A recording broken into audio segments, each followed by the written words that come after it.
Alan, comment tu vas?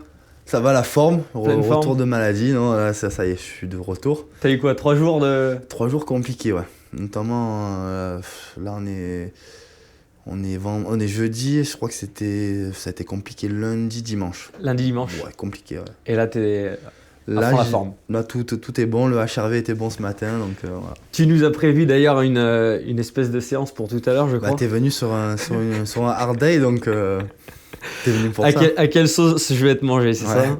tu vas venir, tu vas m'accompagner sur ma première séance de la journée, et qui est pas la plus facile d'ailleurs. Ouais. Bon, écoute, j'ai vu ça sur l'ardoise. On fera une photo sur l'after et puis on Voilà, verra exactement. comment je finis. En tout cas, je disais sur Instagram hier, je disais, écoute, on reçoit Alan demain, mais c'est plutôt toi qui nous reçois Ouais, aujourd'hui. c'est vrai. Voilà, donc on est à Marseille, on est chez toi. Raconte un petit peu ce lieu culte que l'on voit tous sur Instagram. On disait juste avant de démarrer le podcast, ça te fait quand même pas mal de drapeaux. Il va falloir trouver un petit peu de place pour les prochains. Bah, ce lieu, il y en a qui l'appellent, c'est pas moi qui l'ai appelé comme ça, mais ils l'ont appelé le chalet. Bon, c'est vrai que ça ressemble un peu à un chalet. Pour l'anecdote, dans ce chalet-là, il y avait une salle de gym avant, Ok. qui après n'a pas été du tout utilisée. Et ce chalet, il n'y avait plus rien, c'était un bric-à-brac. Il y avait C'était un débarras. ah ouais, un débarras vraiment. Et en 2021, 22, 2021, parce que c'est quelques jours après la naissance de ma fille, j'ai pu réutiliser cet endroit, donc je l'ai vidé et commencé à placer du matériel dedans pour mes coachings à la base. Mhm. Parce que si tu veux, j'étais un coach un peu itinérant, j'allais partout, j'enchaînais avec mon wall-ball sur l'épaule, mon sac, et chez les clients à droite, à gauche. Et ça m'a permis de centraliser 80%, 90% de mes coachings ici. Bah, c'est un gain de temps parce que si tu fais 1 heure de coaching, une demi-heure de route, et là j'ai pu avoir vraiment Un lieu sûr. un lieu sûr, qu'il pleuve, le Ouais. froid, le vent, etc. Et plutôt cool. Et maintenant, il me sert uniquement de lieu pour m'entraîner. Ouais. Je reçois plus d'élèves ici parce que je coach plus. Et voilà, et mes copains viennent s'entraîner, c'est un lieu de vie aussi. Alors là, il n'y a personne, mais souvent, ils travaillent, mais souvent Ouais. le soir, ça vit pas mal, le week-end, ça vit pas mal. Et c'est plutôt cool, tu vois, ils viennent s'entraîner, ils sont contents, voilà. Bon, bah, nickel. Écoute, on a eu reçu, je crois, 10 000 questions honnêtement sur Instagram, que ce soit en privé ou sur le post que l'on a fait. Alors, on a plein de thèmes à aborder. Ouais, bon, on va essayer de... J'aime la vibe déjà, t'es quelqu'un de compétiteur, mais t'es quelqu'un qui pense aussi en dehors juste du sport Ouais. d'Aerox. Tu as eu une carrière avant l'Aerox et j'ai envie que tu me parles un petit peu de ton évolution naturelle des sports de combat, du tennis. Je crois que ton papa était aussi Mm. juste à côté, Ouais. un passif aussi de footballeur. Raconte-nous un petit peu ton évolution naturelle vers ta situation d'aujourd'hui, Aerox. Alors moi, j'ai toujours fait beaucoup de sport depuis l'âge de 7 ans. J'ai fait beaucoup de tennis parce que mon papa est prof de tennis. Comme je dis toujours, sans lui, je ne serais pas là aujourd'hui parce que je pense que chez l'enfant, le goût à l'effort n'est pas inné. Ouais. Ça s'inculque jour après jour, année après année. Et mon père m'a vraiment poussé dans mes retranchements de mon adolescence jusqu'à mes 18 ans. Ça a été mon mentor. Donc beaucoup de tennis, un grand fan de sport de combat, donc j'ai fait beaucoup de sport de combat, j'ai jonglé avec les deux. Je pense qu'à un moment donné, par facilité et par perspective d'avenir, entre guillemets, je suis parti sur le tennis à Ouais. l'âge de 13 ans parce que tennis, voilà, tout mon écosystème tournait autour de ça. Je suis parti en sport-études en l'âge de 13 ans, 4e, donc j'ai fait vraiment que ça, j'ai commencé à beaucoup m'entraîner. Et j'ai fait beaucoup de tournois, beaucoup de tennis de mes 13-14 jusqu'à ma majorité. Avec la petite carrière que j'ai eue, pour ceux qui connaissent le tennis, j'ai été classé -2,6. Ouais. Ce qui est un classement correct, voilà, qui correspondait à l'époque à peu près dans les 400 meilleurs joueurs français. Donc voilà, et j'ai eu un souci au poignet, pas grave mais embêtant pour jouer au tennis. Je ne pouvais Ouais. plus faire de revers à deux mains. Ok. Ça a demandé une opération au poignet, beaucoup d'arrêts, l'air de rien. Et du jour au lendemain, je me suis dit, c'est pas possible, j'arrête. Je pense que j'étais pas fait pour ça, Ouais. avec le recul. Alors, ils vont te dire, oui, mais t'as été moins. Je pense que Quand tu es dans l'image, tu dis non, c'est pas possible, mais après peut-être. Mais non, j'aurais jamais été à la télé, avec beaucoup de recul, je prends beaucoup de recul. Et quelque part, cette blessure au poignet, ça a été bénéfique parce que j'ai pu passer à autre chose. Ouais. Je suis retourné à mon amour de jeunesse au sport de combat. Donc je me suis pas arrêté tu sais, je suis passé de. C'est vrai que pour un athlète, ça peut être très compliqué de passer de 5 heures de sport par jour à plus rien. Ouais. Et moi, en fait, non, c'était. J'ai toujours. En fait, je pense que je suis un vrai sportif. Ouais. Tu sais, il y avait un débat qui s'est fait il n'y a pas si longtemps, je crois que c'est Greg MMA qui a dit que Cédric Doumbé n'était pas un vrai sportif parce qu'il s'arrêtait, il faisait plus de sport. Et je le pense vraiment, ce qu'il a dit, je pense que c'est un peu légitime ce qu'il a dit parce que moi j'aime le sport, je pense que je peux pas m'arrêter. Tu peux pas t'arrêter. Et après le tennis, moi je suis de suite fait beaucoup, je me suis mis à recourir beaucoup, faire beaucoup de musculation. Je suis retourné dans mon club de sport de combat. Je n'ai pas arrêté. Je me suis quand même entraîné beaucoup. Et après est venu aussi l'enseignement. Donc voilà, mais même en tant qu'enseignant, je me suis beaucoup entraîné. Ouais. Mes élèves arrivaient, j'étais trempé, j'avais fait une séance, toujours entre 2 élèves, etc. Et est venu l'Aerox par hasard, avec les résultats qu'on suivit, beaucoup de réussite. Beaucoup de travail aussi. C'était quand donc ton premier C'est celui que tu vois sur la porte là en haut, mars 2023. Magnifique, incroyable. Tu as quel souvenir de cette première course? Je pars, tu vois, j'ai envie de dire que j'ai pris mon destin en main parce que j'ai aucun feedback, aucun recul sur cette compétition. Il n'y a pas d'informations comme tu peux en trouver maintenant. Il n'y a rien. Tu te jettes dans la gueule du loup, quoi. Je me jette dans la gueule du loup, je pars tout seul. Ouais. Je prends un avion tout seul pour Barcelone. J'atterris sans rien savoir, avec beaucoup de stress parce que je ne sais même pas à quoi m'attendre en vérité. Et à ce moment-là, qui t'en parle? C'est sur les réseaux sociaux, c'est grâce à un athlète qui concourt toujours, qui a peut-être, je dirais, 45 ans, Eric Inman. Ok. Qui est quand même suivi sur les réseaux sociaux. Et je vois qu'il parle d'Aerox, je regarde sur internet, c'est encore très vague, il y a un site internet mais qui est très vague. Pour te dire, le jour de la compétition, je ne connais même pas l'ordre des stations. J'ai pas fait de sled pool, je connais rien, j'apprends tout sur le jeu, tout sur le tas. Ouais. J'apprends tout la veille et le jour J. Et je fais quand même une performance qui est pour moi à l'époque, avec les infos qu'il y a et le peu de recul, parce que tout le monde s'entraîne bien maintenant quand même. Bien sûr. Je fais 1h08 en pro. Joli. Qui me place top 20 de la course peut-être, ou même un peu mieux, mais je fais surtout 3e dans la catégorie d'âge. Ouais. Donc je ferai mon premier drapeau sur ma première compétition. Incroyable. Donc tu étais tout seul, tu as pris ton avion, tu es allé te tester. Perdu complet, je connaissais rien. Et quand tu sors de la course, qu'est-ce que tu te dis? Je me dis, je vais en refaire, c'est mon truc. C'est ton truc. Ouais, c'est mon truc. Est-ce que c'était un peu instinctif? Je t'ai vu aussi sur une vidéo dire que tu penses que tu tournerais aussi pas mal en termes de crossfit. C'est ta cam. CrossFit, je pense que j'en discutais hier avec Hello, je lui fais une dédicace qui est la boxe de CrossFit à Massilia où j'amène ma fille. Et elle me dit, je pense que le CrossFit maintenant, avec l'âge que j'ai, aller faire de l'haltéro, de la gym, ce serait compliqué, le retard. C'est un sport très technique, mais je pense que j'aurais eu les compétences pour être bon. Ouais. Être bon dans ce sport-là, si j'avais été pris très tôt. Je suis assez complet, tu vois. Maintenant c'est trop tard et voilà, mais je pense que je me serais régalé. Ouais. Donc sur quoi tu t'es focalisé pour arriver au niveau où tu es aujourd'hui? Est-ce que c'était un petit peu la suite logique des choses, la préparation physique? Est-ce que tu as fait un petit peu plus de run? Quand tu sors de Barcelone, tu te dis quoi? Pour un joueur de tennis, j'avais une très très bonne condition physique. Ouais. Mes copains m'appelaient, j'avais le surnom, mon nom de famille c'est Kao Tozor. Okay. Donc j'étais très costaud pour un joueur de tennis déjà physiquement.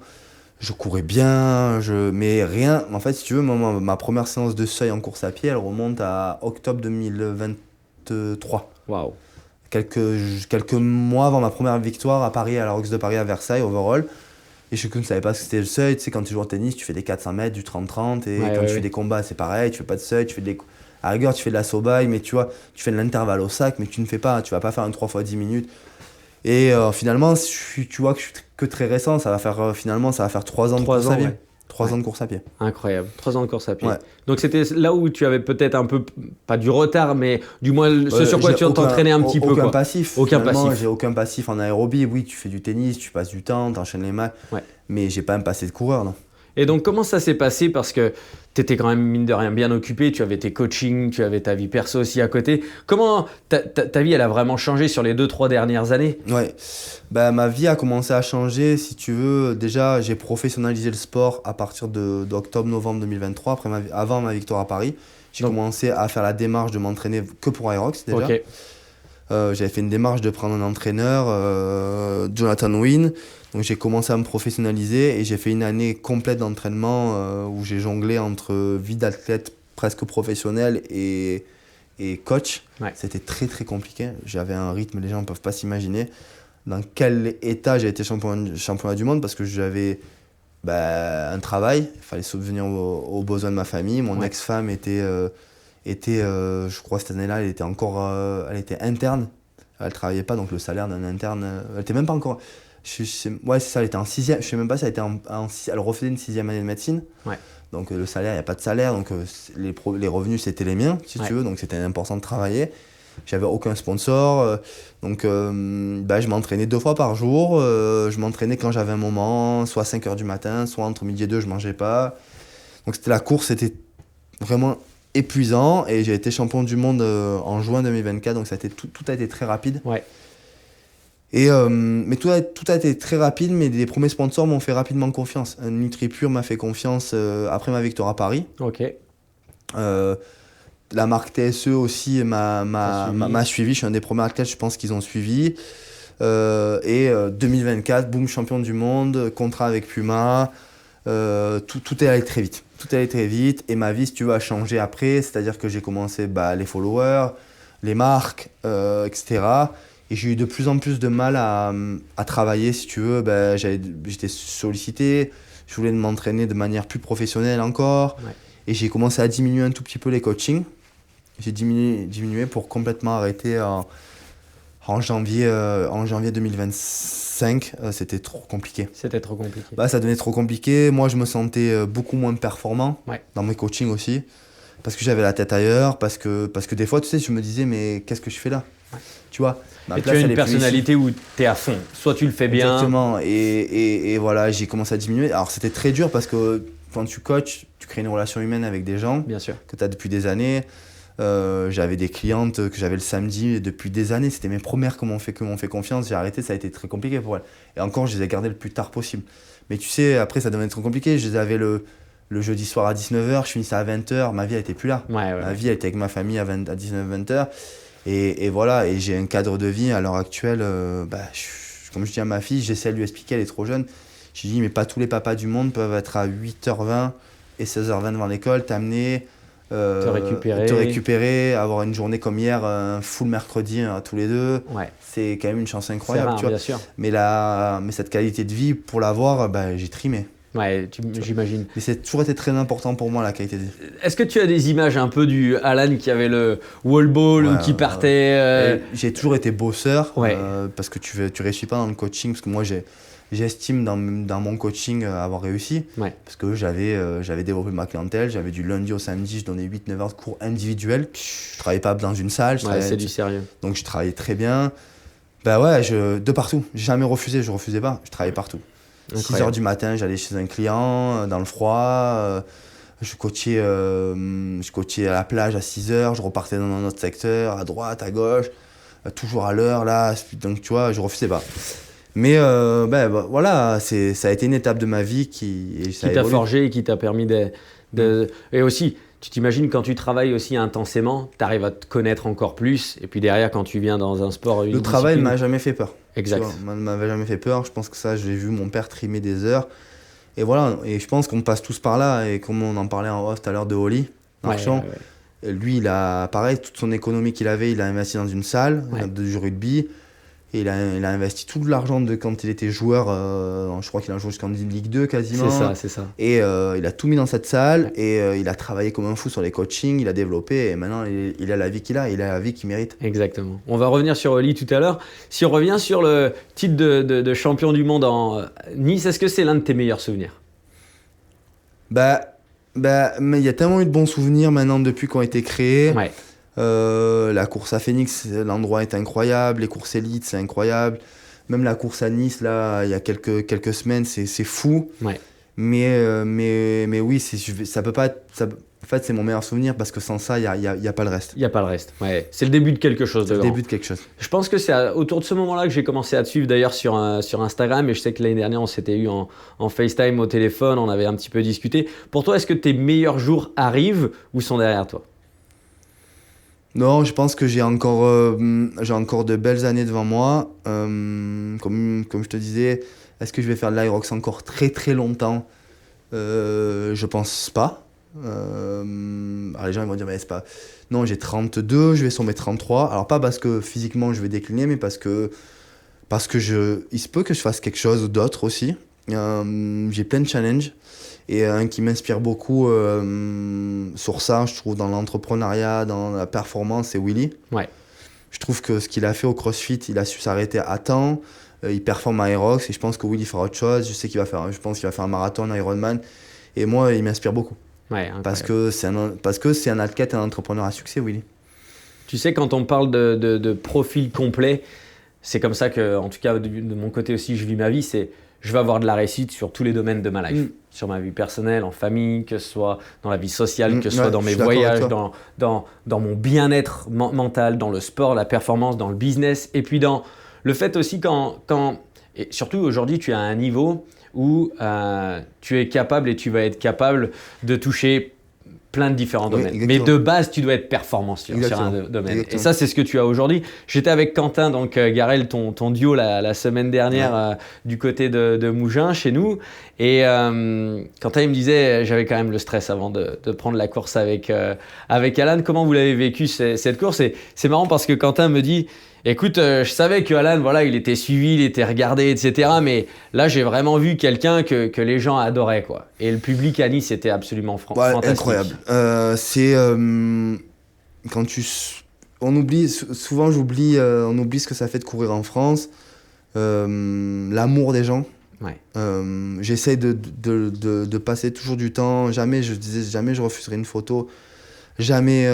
Les gens sont gentils, les gens vraiment ils te donnent une énergie, et donc si je peux redonner un tout petit peu de ce que les gens m'apportent, voilà, c'était incroyable. C'était incroyable. Comme je dis, tu cours jamais, comme le slogan de Liverpool, you will never walk alone. En France, tu ne cours pas seul. Grand Palais avec Thomas, ça avait été assez incroyable l'année dernière, mais là, Nice, c'était encore un step supérieur. Ouais. Tu as eu vraiment le Aerox Marseille, qui était déjà pour moi, Grand Palais, et là encore Nice, et pourquoi pas peut-être encore Grand Palais au-dessus cette année. Ouais. Ouf, c'est oufissime, c'est game changer. C'est game changer. La fatigue, tu la ressens moins, puis l'énergie des gens, quoi. Ouais. Les cris, le soutien. Les gens, un sourire, machin, donc non, c'est ouf. C'est incroyable. Tu as quoi comme prochaine échéance là, sur les semaines qui arrivent? Copenhague, dans une semaine, tout pile. Copenhague, et après... Croisons les doigts, donc double élite avec Marc le samedi, donc dans 2 semaines. Et je croise les doigts, ma première course élite 15 solo, ça va vraiment être quelque chose. Je suis quelqu'un qui est toujours, je suis quelqu'un de vraiment émotionnel. Ouais. Je le montre pas par contre. Je suis capable d'avoir ce poker face parce que toute ma vie, on m'a appris à gérer les émotions, que ça soit sur un court tennis où c'était pas facile de les gérer. Ouais. Puis dans mon vécu, je me suis endurci aussi, je suis très dur par rapport à ce que j'ai pu vivre. Et du coup, mais je pense que si je reçois ce mail de qualification pour le solo, je pense que ça va être quelque chose. Ça va être quelque chose. Je pense que ça va être quelque chose pour moi parce que c'est l'aboutissement de 3 ans de travail, et ça, on ne me le lèvera jamais. Ouais. Peu importe ce qui se passe là-bas, que je sois 15e sur 15, je l'aurais fait, et comme je te disais en off, je serai le 2e français à avoir participé après Geoffrey à l'élite 15 solo. Si ça arrive, c'est quand même quelque chose. Peu importe, on ne pourra pas me le lever. Ouais. Tu vois, et voilà, je pense que ça va me faire quelque chose. Donc si je le reçois, je vais la recevoir rapidement. On va croiser les doigts, ça se trouve ça va être aujourd'hui. Pour l'anecdote, j'ai été 12e européen, donc pendant des mois et des mois. Je suis sorti du cut, je suis 18e. Et, comment t'es sorti du cut d'ailleurs? Il y a eu des perfs. Il y a eu des perfs de gars. Ma moyenne est à 55-48. Et pour te dire comme elle est basse, la moyenne même en Europe. Et j'aurais été dans n'importe quel pays, j'en serais passé. Bien sûr. Là, par contre, c'est de plus élevé en Europe. Mais voilà, écoute, j'ai envie de te dire, je suis 18. Pour le papier, je sais qu'il y a il y a 2 mecs qui sont out et un qui participe pas. Donc je pense être 15, sauf s'il y en a un qui se blesse aussi. Croisons les doigts. Ouais, Non, je leur souhaite pas de se blesser. Hein, tu sais, Non, bien sûr. franchement, mais bon, voilà, je prends ma chance, je la saisis. Et voilà. Et comme Michael Chang avait dit quand il a gagné Roland Garros, on lui avait posé la question est-ce que vous pensez pas que vous êtes trop jeune pour avoir gagné un titre du Grand Chelem? Il a dit bah ça, lui était très croyant, c'est Dieu, c'est comme ça. Ouais, Et il a plus jamais gagné de Grand Chelem.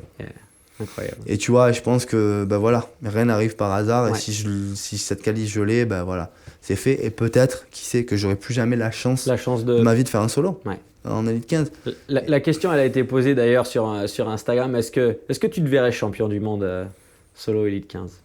Là, à l'heure actuelle, moi, j'ai pas le niveau. Faut être honnête.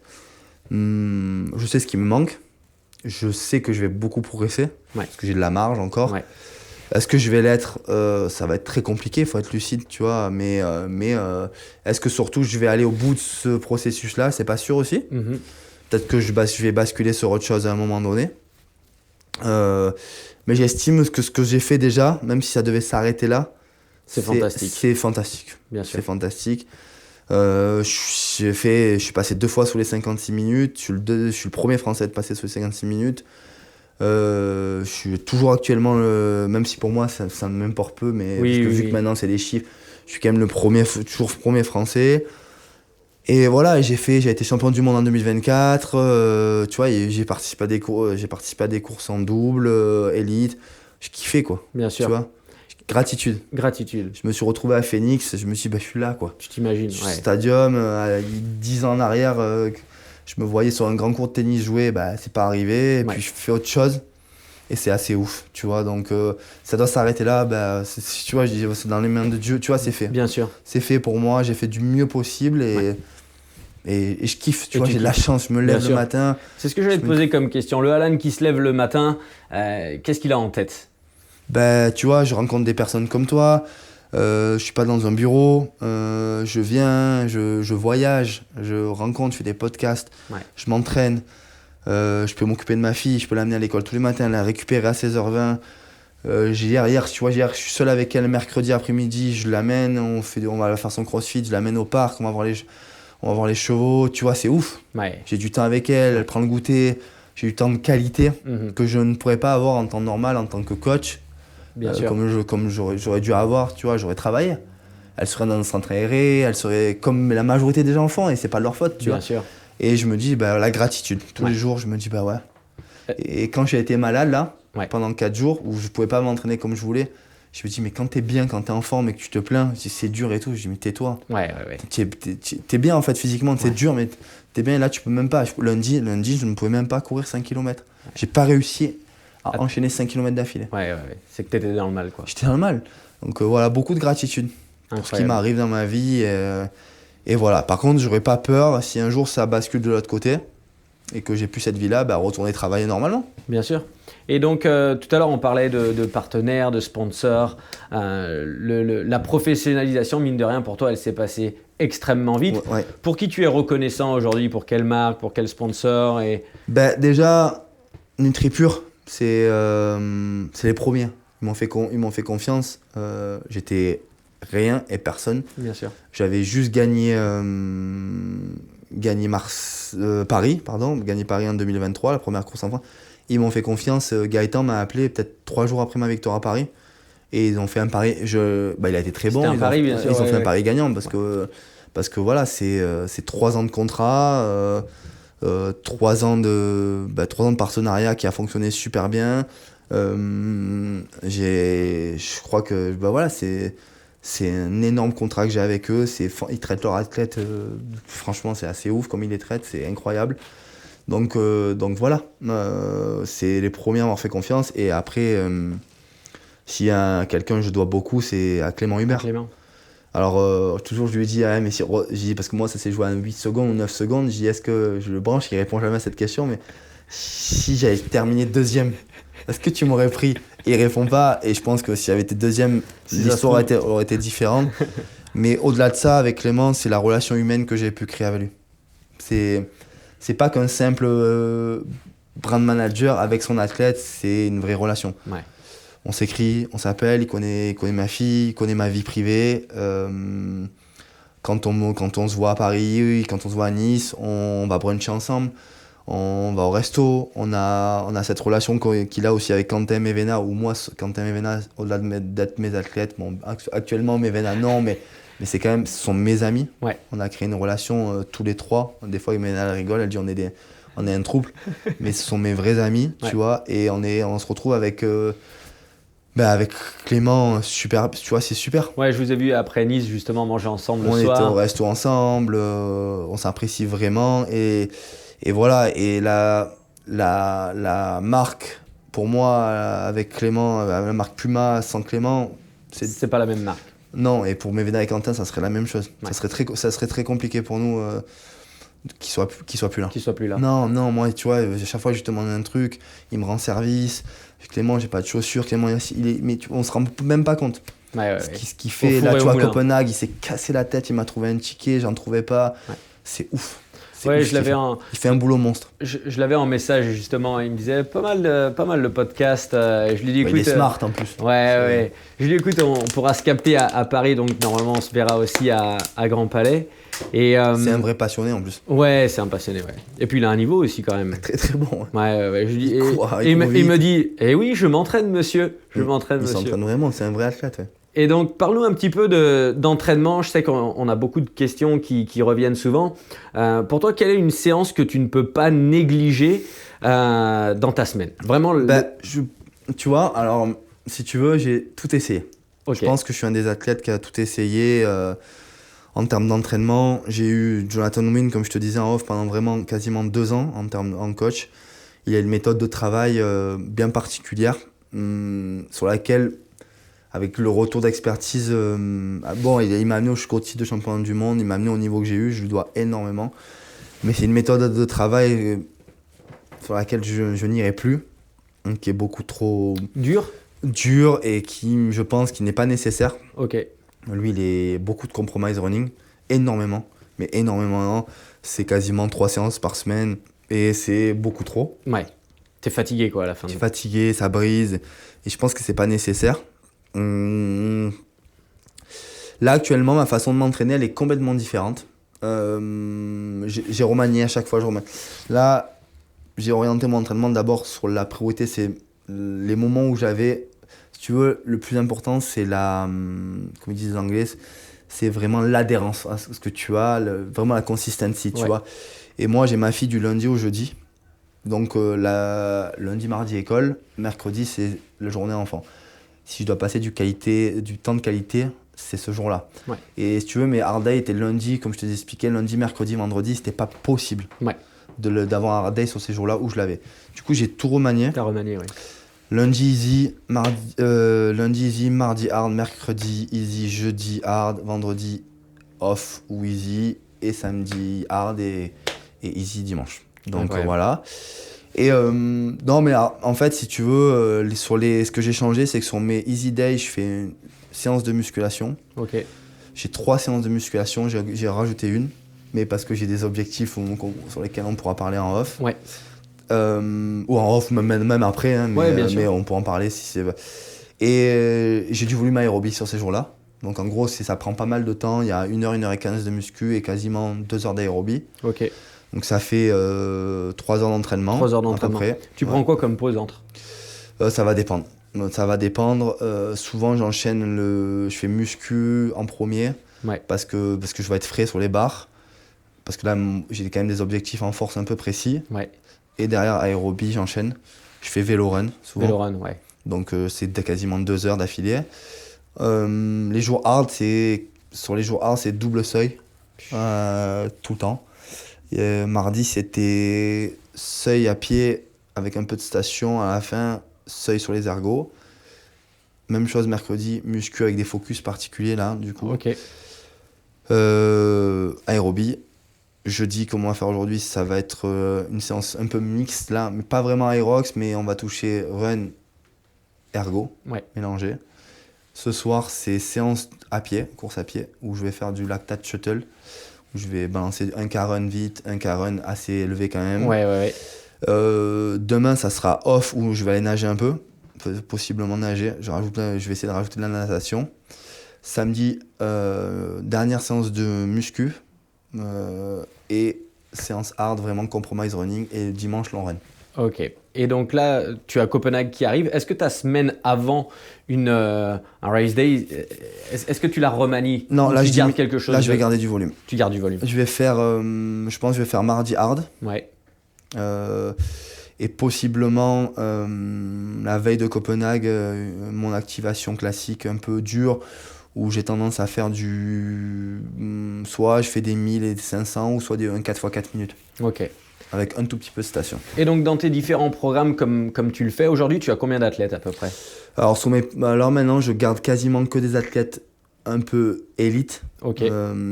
Qui ont un certain niveau. En perso, voilà, Ouais. exactement.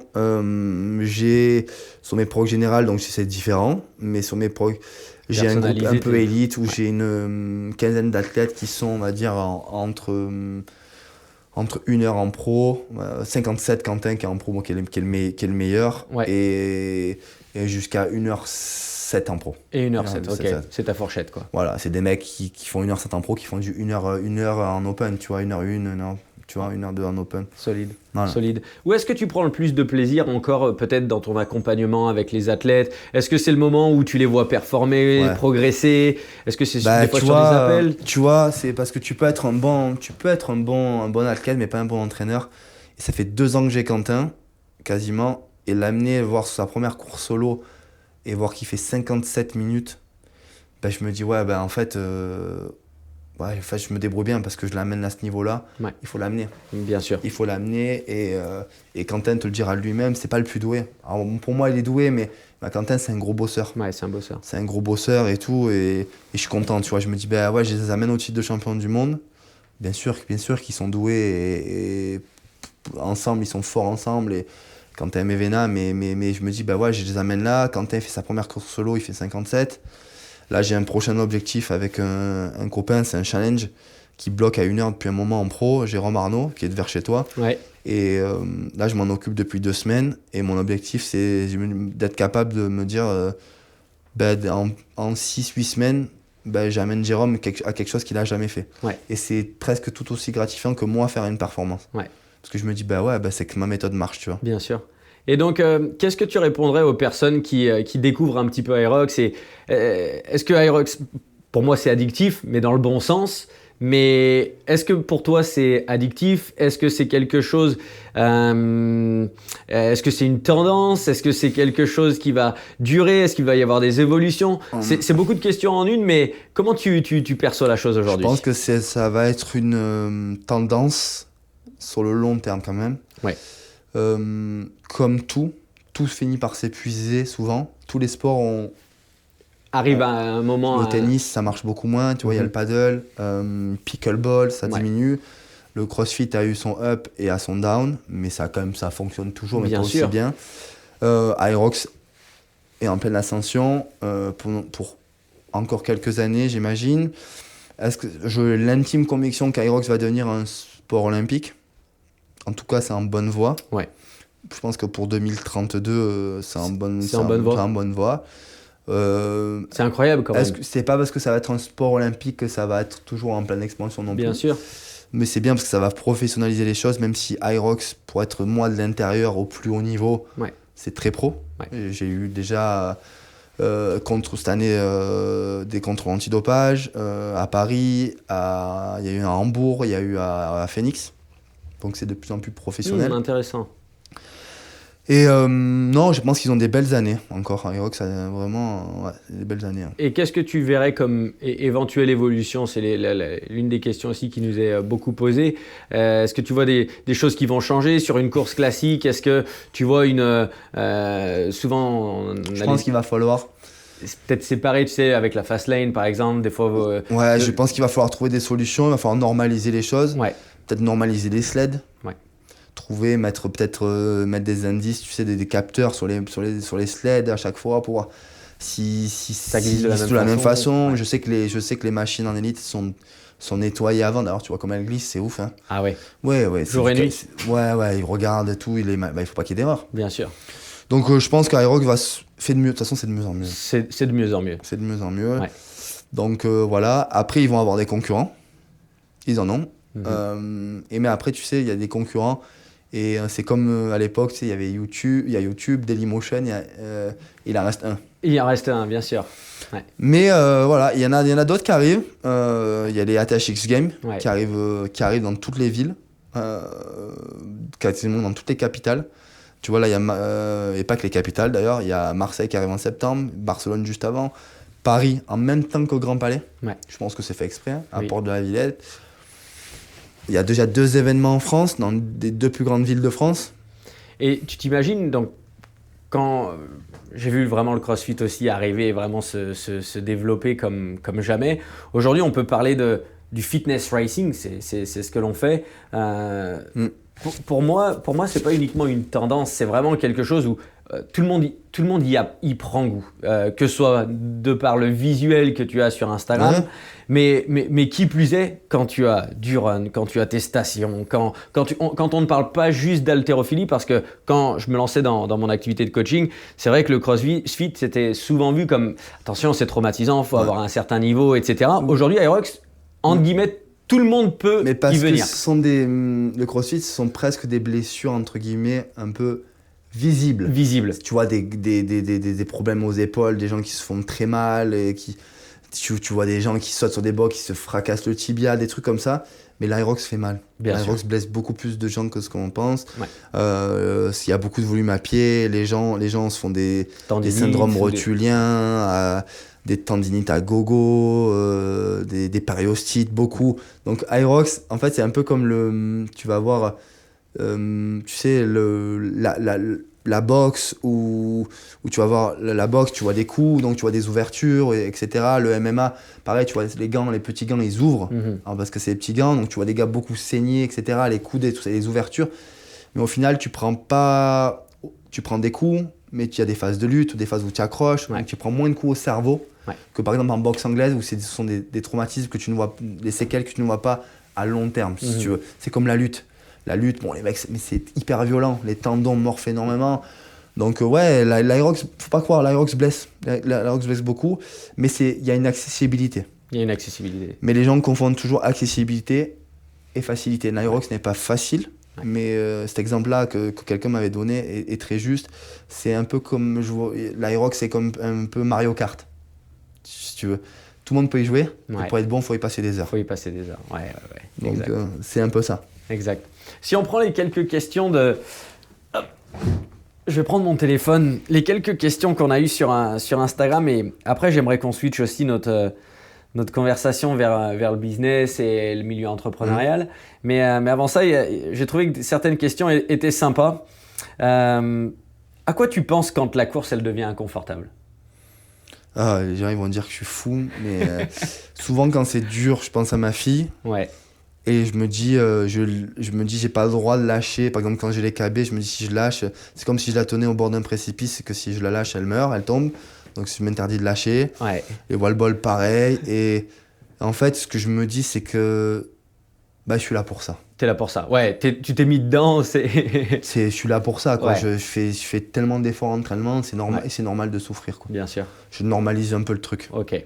Je me dis, mec, let's go, quoi. Là, d'ailleurs, tu parlais d'un potentiel barbecue que tu devais avoir dans quelques jours. C'est quoi ta vie, justement, en termes de... Voilà, tu fais des efforts, tu fais des sacrifices. Quelle est la place au barbecue, par exemple ? Mes copains, mes amis te répondraient mieux que moi, mais ils hallucinent toujours de ma capacité à garder cette vie sociale et d'être à ce niveau-là. Ok. Ils ont dit, parce que quand ils peuvent voir ou accéder à ce que font d'autres athlètes comme Jake Durden, quand tu l'entends pour son marathon, c'est touchant. Hein. Sa copine, elle parle, il s'est enfermé pendant des mois, il était presque exécrable. Que dès qu'il y avait un événement qu'il ne contrôlait pas, une sortie, ça allait pas, qu'il s'est couché à 9h le Nouvel An, à Noël, etc. Il n'a pas fait... Mes potes sont assez surpris de ma capacité à jongler entre les deux. Ouais.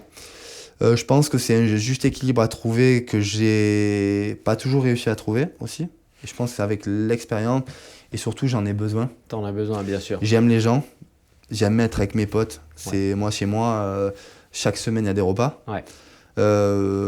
J'aime la vie en communauté, mais il y a des moments aussi où on peut s'autoriser des choses, il y a des moments où je sais que je ne peux pas. Ouais.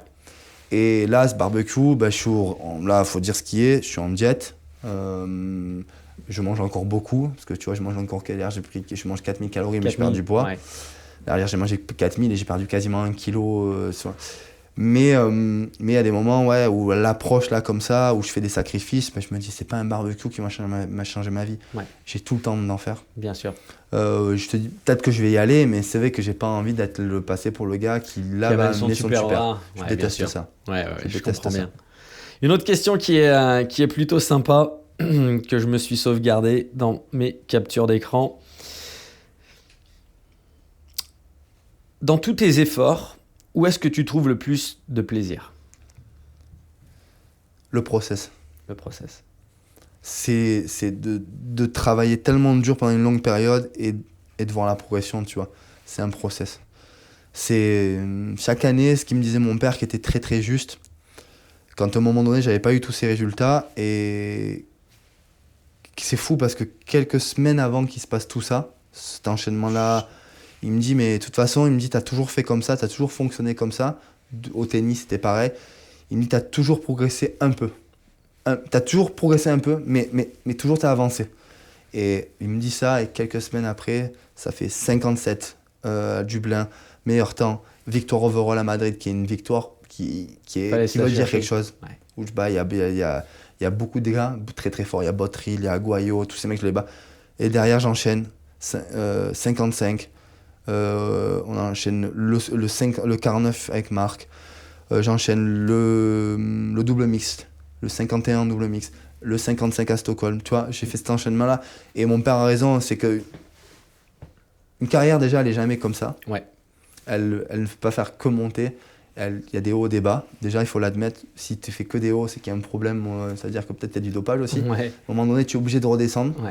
Et voilà, je suis un être humain et surtout, ben voilà, je progresse toujours un tout petit peu. Chaque année, j'ai progressé, même si j'ai pas eu les résultats que je voulais forcément. Ouais. Mais j'ai toujours un peu progressé parce que l'année dernière, l'air de rien, j'ai fait mon meilleur temps. L'année dernière, j'avais fait mon meilleur temps. J'ai fait quand même dans l'année, j'avais fait un 57.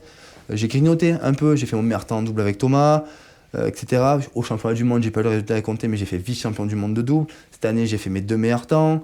J'ai fait mon meilleur temps de double, mes 2 fois 55, tu vois, chaque année, j'ai fait ma meilleure place élite en double, j'ai fait 6ème, tu vois. Bien sûr. Petit à petit, je grignote. Alors j'étais 12 en octobre, début d'année à Hambourg, tu vois, hop, je grignote. À ma façon. Bien sûr. À ma façon. Et en tennis, c'était pareil. Incroyable. Chaque année, je progressais un tout petit peu. Et ça amène la question d'après que j'ai aussi récupérée, que j'ai épinglée. Quelle va être la différence, le fossé qu'est-ce que les athlètes intermédiaires, le fossé, donc qu'est-ce que les athlètes intermédiaires sous-estiment le plus pour atteindre justement le niveau mondial en aérox ? C'est difficile de se dire athlète intermédiaire, mais plutôt vraiment je pense que la charge d'entraînement et le talent. Et le talent quand même. Et le talent. Je connais pas tous leur passé, mais quand tu prends Winich, il a eu un niveau en athlétisme très jeune, déjà très très élevé. Très élevé. Il était quoi, sur 800, 1500 ? Il était sur quoi lui ? Je sais pas s'il a pas fait du 800 ou même 1500. Ouais, il a fait les deux. Si tu prends Dylan Scott, pareil, le niveau. Hunter, étrangement, il s'est mis très tard au sport et tout, mais bon, il a quand même un énorme niveau. Ouais. Charlie Botril à vélo. Tu as qui comme athlète un peu qui t'inspire là dans le milieu, sur le circuit ? Alors, si je dois en garder qu'un. Donne-moi-en 2, tiens. 2. Un sur peut-être le plan sportif, tu sais, et l'autre sur le plan complet, comme on disait. Sur le plan complet. À l'Aerox. Dans les Elite 15. Parce que si je dois en choisir un en termes de complet, ouais. dans tout, qui fait de l'Aerox, c'est Willy. Ouais. Sans aucun doute. Ok. c'est le plus complet de tous, mais 1000 fois. Faire 90 kg, être musclé comme ça, soulever comme ça, faire un aérox 158, courir un 10 40 35. C'est un animal, ouais. C'est un animal.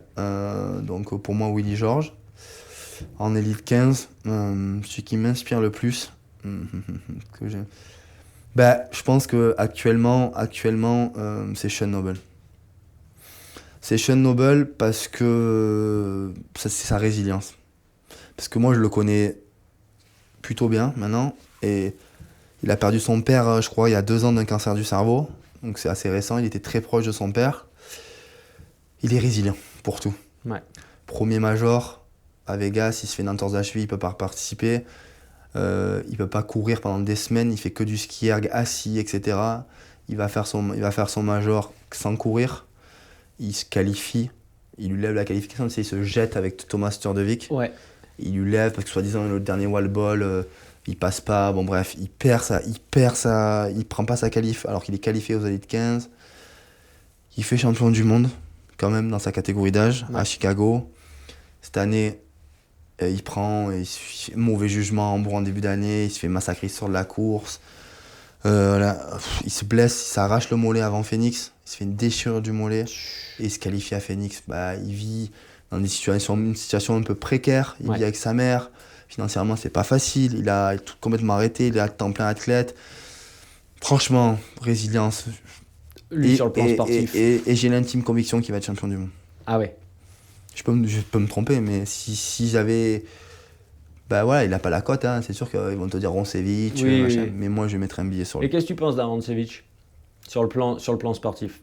C'est extraterrestre. C'est un extra. C'est extraterrestre qu'il a fait en progression. Mais après, il est depuis 2017. Donc si je prends ce que fait Sean depuis 2 ans... Ouais, la marge de progression, elle depuis 2017, Roncevic 2020, tu vois... Et justement, quelle est la barrière horaire qui est selon toi la limite humaine en solo pro et en double pro? À l'image du sub 2 heures sur marathon. 51, je dirais. 51 entre 51-30 et 52-30. 51-30 et 52-30. Pourquoi 51-30? Parce que ça dépend de ce qui change aussi. Tu vois, si la marque de sled change, s'ils se mettent à glisser d'un coup beaucoup plus, si la moyenne elle est à 2,20 du sled push et que d'un coup elle passe à 1,40. C'est sûr. Tu vois, c'est les sleds en fait, moi, qui me font dire ça. Mm-hmm. Et c'est en pour parler justement imagine ces changements. d'un coup ils font plus concept 2, ils changent les ergs. Tu vois, je sais pas.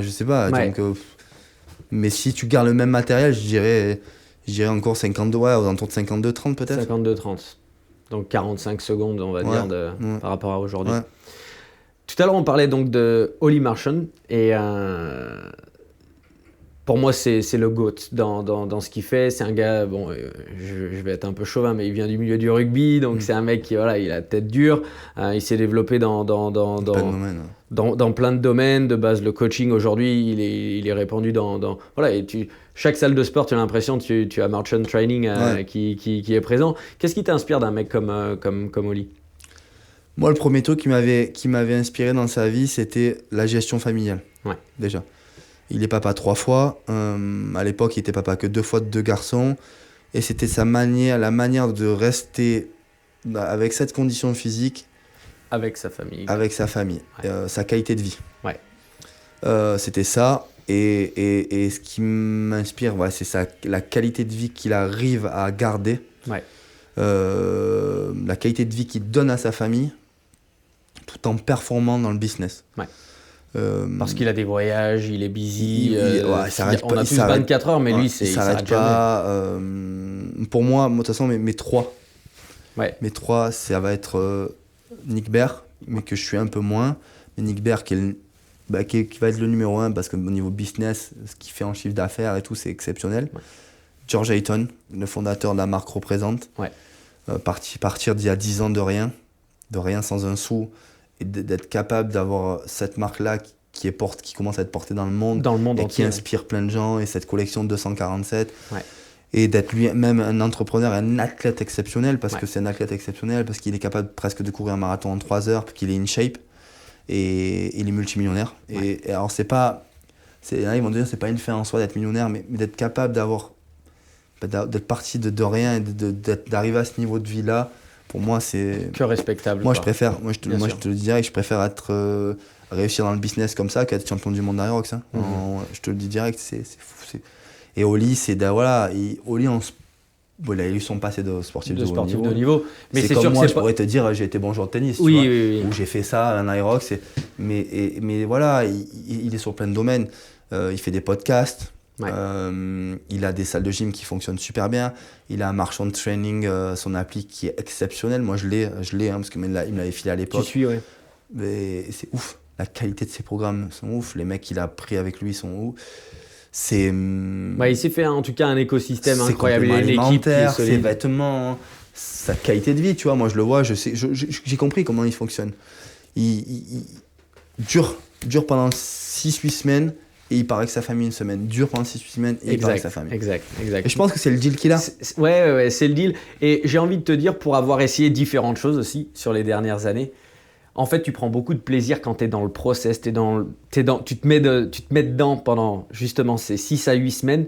Et cette fameuse semaine c'est une soupape. Exactement, où tu te régales, où tu recharges. C'est sûr que c'est différent quand tu es athlète parce que tu peux pas prendre non plus à chaque fois une semaine off. Toi, tu le disais d'ailleurs, ta façon de se recharger, c'est pas justement en enlevant du volume, c'est en gardant un certain niveau de volume. Mais c'est fou parce que là, je vois, il est parti en vacances, il trouve toujours... Après, il faut avoir aussi la femme pour. Bien sûr. Parce qu'elle est compréhensive. Ouais. Parce que je vois qu'elle garde les enfants des fois quand il part pour aller en garder 3. Après, tu connais pas la vie des gens. Hein. Peut-être qu'il a la qualité de vie pour avoir une nounou qui est à temps plein. Peut-être qu'il a aussi à la maison une femme de ménage qu'il a tous les jours. Tu sais pas la vie des gens aussi. Je suis pas dans leur vie intime. Hein. Bien sûr, ouais. Et puis peut-être que c'est pas rose tous les jours. Ouais. Tu vois. Mais j'ai l'impression, et ce qui est l'impression qu'ils donnent, que ils ont trouvé une homéostasie assez, tu vois, vraiment cet équilibre-là qu'ils ont. Un bel équilibre. Ouais, donc, qu'est-ce qu'on peut souhaiter pour le Alan là dans la saison qui arrive, dans la saison qui se termine, pardon, et dans les saisons qui arrivent? Une qualification à Londres en 2015 avec Marc. Où là, je pense qu'on est dans les favoris. On n'est pas les seuls, mais on est dans les favoris. Et pourquoi pas en solo, pourquoi pas créer... Déjà, là, dans un avenir proche, avoir cette qualification Elite 15, avoir du concret. Ouais. Et pourquoi pas se qualifier en solo. Ça va être très dur, j'ai lucidité pour dire que ça va être très dur. Mais les exploits sont permis. Les exploits sont permis, et comme on dit, moi je dis toujours, le plus grand risque, c'est de ne pas prendre de risques. Ouais. Il faut y aller et vivre le moment surtout, et pas être acteur du moment. Ouais. Et participer à l'événement. Ça peut être quelque chose, je pense, d'être solo. Et la santé, déjà aussi, parce que la santé, ça s'achète pas. Bien sûr. Ouais. Beaucoup la santé et beaucoup de réussite sur mes business. J'ai un gros projet qui se fait, qui est en train de se créer. Tu peux en parler, non? Pas encore, mais nous on pourra en parler en off si tu veux, mais je suis pas seul, hein, bien sûr. Ouais. Je suis bien entouré, mais tu vois ma carrière, comme je te dis, je me vois pas 10 ans dans un Aerox forcément comme ça. Pourquoi pas après pourquoi pas des podcasts, pourquoi pas faire plein de choses, ça me plaît. Développer. Bien sûr. Plein de choses. C'est tout nouveau pour moi l'entrepreneuriat. Tu vois, mon papa vient pas d'un milieu entrepreneurial. Mon père, il a bossé, il a charbonné, il a bien gagné sa vie, mais c'est pas son truc. Ouais. Et quelque part, ça, il peut pas me le transmettre. Non, ça, il peut pas. Et il me le dit lui-même, il me dit, il faut que... Et je m'entoure. Tu t'entoures. Et c'est ce que j'allais dire. Je pense que tu as une force de savoir bien t'entourer. Tout à l'heure, tu me nommais quelques gars. Déjà, mon agent, Théo, c'est fou parce qu'il en a 5 ans d'écart, il est 5 ans plus jeune. Ouais. Mais c'est presque... Mais il a un cerveau. Dans ce domaine-là, il a presque 5... Tu vois, c'est presque mon grand frère. Ouais. Tu vois, moi, je m'entraîne. Comme il me dit, toi, tu t'entraînes, toi, tu fais les efforts. Et moi je suis l'appui. Ouais. Tu vois. Il a plein d'idées. Il est très, très smart. Il fait énormément pour nous. Quand je dis nous, c'est les athlètes qu'il a. Et ils se reconnaîtront, tous les athlètes qu'il a.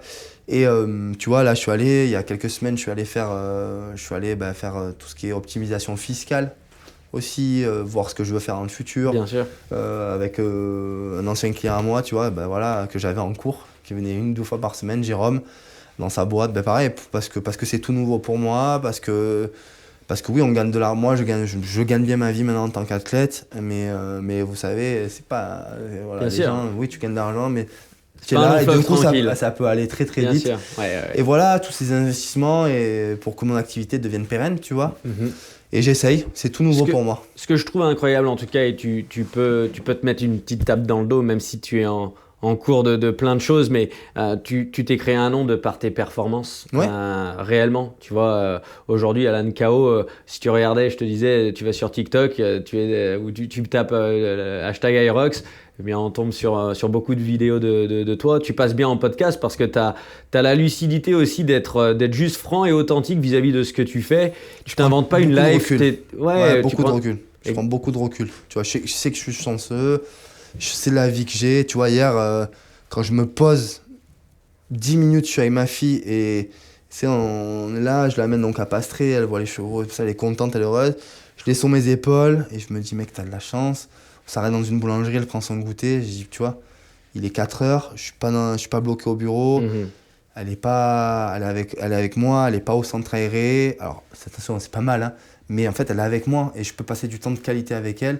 Et comme me disait ma copine, elle me dit, ben moi j'ai été beaucoup avec mes grands-parents, beaucoup au centre aéré, beaucoup. Parce que mes parents travaillaient, mais c'est vrai, mais c'est normal, qu'est-ce que tu veux faire? Tout le monde travaille. Et je me dis, ouais, j'ai de la chance, tu vois. Et peu importe combien de temps ça dure, j'aurais eu cette chance de passer du temps de qualité, j'ose espérer qu'elle s'en rappellera. Bien sûr. Tu vois? C'est hyper important pour moi, tu vois. Elle me dit, ouais, papa, on va au cinéma, tu vois, mais je me dis, mais c'est plein de petits trucs, je peux l'amener au crossfit, les 40 minutes, je suis assis, je suis là, elle est là. Tu vois, et j'ai de la chance. Ouais, magnifique. C'est moi, j'ai la gratitude, en fait, pour ce qui m'arrive. Et ça n'a pas toujours été comme ça. J'ai pas eu toujours de la chance dans ma vie. Tu vois, j'ai perdu ma mère quand même assez tôt. Quand tu perds ta mère à 18 ans, c'est pas, tu vois, c'est pas commun à tout le monde, même si ça arrive, hein, ça arrive à beaucoup de gens aussi, hein, mais je suis pas le seul. Mais ce vécu-là a fait que je suis dur maintenant, tu vois. Et comme je dis, les gens me voient, tu sais, me voient sur les réseaux sociaux. J'ai manqué de rien. Mon père a toujours fait en sorte que je manque de rien parce qu'une carrière de tennis, ça coûte très cher. Il a travaillé, j'ai manqué de rien et j'ai même été plus chanceux que ma sœur aînée qui a manqué de rien, mais ça coûtait beaucoup d'argent. Mais la vraie galère, moi je l'ai vue de près. Moi je l'ai pas connue en toi, mais moi j'ai eu des copains qui ont vraiment galéré parce que j'ai pas fréquenté que les milieux entre guillemets bourgeois ou élevés. J'ai eu des compagnons de galère, moi, des copains j'ai traîné un peu et je sais ce que c'est. Et voilà, et donc tu vois, j'ai de la chance. Et tout ce que j'ai aujourd'hui, je le kiffe, tu vois. Tu vois, ma nouvelle voiture, mon truc, j'ai de la chance, tu vois.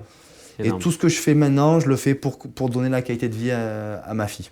Tu vois. Et tu sais, tout à l'heure, tu disais quelque chose, j'ai trouvé ça sympa, c'est que là, à ce jour, si on prend, tu as les chronos, les records, les titres. Aujourd'hui, c'est que du plaisir, même s'il y a bien sûr tes compétiteurs et tu as envie de plus. C'est que du plaisir, tu le disais. Comment tu te décrirais aujourd'hui? Est-ce que ce serait plaisir, compétitif? Cette question, c'est fou parce que je l'ai eu hier avec un ami à moi, Quentin, qui me connaît depuis très longtemps. Pas Quentin Péguez, mais Quentin Antoine. Et il me dit, mais t'aimes gagner quand même, t'es compétiteur, tu fais ça pour... Je dis oui, non, mais j'aime gagner, je suis un vrai gagneur. Mais ce que je veux le plus, en fait, c'est tu vois, être épanoui. Pour moi, c'est le plus important. Et si je fais plus d'Aerox, je ferai autre chose. Et voilà, et c'est vrai qu'à l'heure d'aujourd'hui, je suis un focus sur Aerox, parce que je suis payé pour ça, entre guillemets. Mais c'est pas impossible que dans un an aussi, je fasse pas autre chose, tu vois. Et je me recycle. Et je te dis, moi, l'exemple même, c'est celui de Willy. CrossFit Games. Il fait Aerox, il performe, il va faire un marathon. Il a une belle qualité de vie, Willy. Il gagne bien sa vie. Et il mérite. Moi, quand je suis allé chez lui, il m'a dit, voilà, il me dit, je filme pas ma maison parce que les gens, ils parlent. Mais je le comprends parce qu'ils t'attaquent, les gens. Mais bien mec, sûr. Tu mérites 100 fois ce que tu as. Bien sûr, bien sûr. T'es un des premiers Français à être, t'es le premier Français à être aux Games, en tout cas, pas en senior.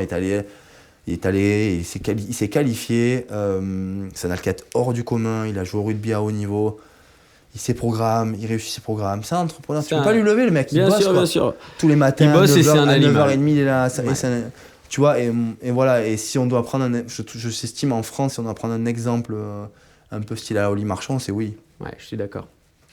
La version Frenchie. Ah, pour moi, oui. Ouais. Pour moi, oui. Ça, oui. Et tout ce qu'il a en termes de bien ou de qualité de vie, le mérite. Il a travaillé mille fois, le mec. Ouais. C'est hors du commun ce qu'il fait. Hors du commun. Incroyable. Écoute, peut-être dernière question pour les fans. J'aime pas employer ce mot-là parce que des fois ça peut faire réducteur, mais pas pour les fans, mais voilà, les personnes qui kiffent, qui suivent, qui te soutiennent, qui se voient évoluer aussi dans l'Aerox. Ce que j'aime de mon côté, c'est ce que je vois, c'est que j'ai vu des personnes vraiment s'engager avec eux-mêmes dans voilà, le développement de qui ils sont. Et c'est un sport qui te révèle en tout cas. Et qu'est-ce que tu aurais comme message pour ces personnes qui sont en train de se révéler, qui sont en train d'essayer de devenir meilleurs que la veille, pour ces personnes qui tentent de faire certains chronos, pour des personnes qui ont réajusté leur style de vie pour juste devenir meilleurs avec le chaos qui se passe géopolitique partout autour du monde. Quel message tu aurais à leur donner? J'ai envie de dire, peu importe ce qui se passe, continuez quoi. Peu importe le résultat de vos courses, ce qui se passe, si vous... j'ai envie de dire, quand tu fais une course Aerox, tu fais 95%, les gens ne le font pas, tu vois. Et faire on banalise beaucoup la performance. On a tendance à banaliser, maintenant ça devient presque commun de faire sub 1 heure. Mais en fait, faire sub 1 heure en pro, en Aerox, c'est stratosphérique. Sauf que ça devient de plus en plus commun. Mais voilà, la moyenne en Aerox, c'est 1h30. Donc, finir en Aerox, déjà, les gars, bravo, vous faites un pas vers votre santé, vers les gens, voilà, il y a plein de gens qui font pas de sport, puis suivre une programmation, aller vers un objectif, c'est une réussite. Se dire, j'ai une date, je me prépare, c'est beau. C'est comme finir un régime, faire son régime, c'est une réussite. C'est suivre un plan et arriver jusqu'au bout et dire, je l'ai fait. Peu importe le résultat, quoi. Énorme. Puis c'est aussi dur pour la nana de 40 balais qui fait du sport 3 fois par semaine, qui va au bout de son Aerox, c'est même plus dur pour elle que pour moi. Tu vois, parce que son écosystème ne tourne pas autour d'Aerox. Tu vois. Je comprends. Moi, ma vie tourne autour d'Aerox et voilà, donc continuer, kiffer et surtout kiffer quoi. Quand vous faites un Aerox, kiffer le moment. Et la dernière question, elle est pour toi. Si tu dois parler à ton toi dans 5-10 ans et dans 5-10 ans tu regardes cette vidéo, qu'est-ce que tu te souhaites? Moi, ce que je me souhaite, déjà pareil, la santé, quand même le premier truc, parce que ça peut aller tellement vite. Tu vois, c'est ce qu'on a aujourd'hui, on ne sait pas comment on est demain, tu vois. La vie bascule tellement vite, je l'ai appris, donc tu vois, j'ai un gars qui vient ici, Mathias, qui a 23 ans, qui a perdu sa jambe dans un accident du jour au lendemain, tu vois. Sa carrière était tracée, il était pompier, il s'est fait faucher par ça va très vite, donc la santé déjà, et d'être heureux, épanoui dans ce que je fais, tu vois. Peu importe ce qui se passe, d'être heureux, épanoui. Fantastique. Peu importe ce qui se passe, mais vraiment kiffer ma vie, quoi.